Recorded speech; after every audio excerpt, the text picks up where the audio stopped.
విజయనగరం జిల్లా దత్తి రాజేరు మండలం ఇక పెదకాద గ్రామంలో రైతులు యూరియా కోసం పడిగాపులు కాస్తున్నారు.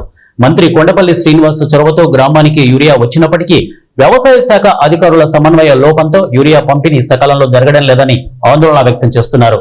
ఆర్ఎస్కే వద్ద యూరియా కోసం ఉదయం నుంచి ఉన్నామని, లోడ్ రావాలంటూ యూరియా పంపిణీ ఆపేశారని వాపోయారు. యూరియా కోసం గత వారం 10 రోజులు పెట్టండి ఇక్కడికి గుండా వస్తుంది సచివాలయానికి వస్తుంది అని చెప్తున్నారండి.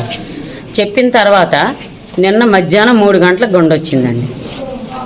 వచ్చాక మరి ఆ గుండె ఇవ్వకపోవడానికి కారణం ఏంటండి? ఈరోజు మేము గుండె కోసం ఈ రైతులందరూ వచ్చారండి. ఈరోజు ఎన్ని రోజులు బట్టో తిరిగితే రేపు ఇస్తాము, రేపు వస్తుంది అని చెప్తున్నారు. మరి వచ్చిన తర్వాత అయినా రైతులకి అందజేయాలి కదండి. ప్రభుత్వం స్పందిస్తుందండి. ప్రభుత్వం అయితే బాగానే చేస్తుంది, వస్తుంది, అన్నీ బాగానే చేస్తుంది ప్రభుత్వం నుంచి వచ్చిన తర్వాత అధికారులు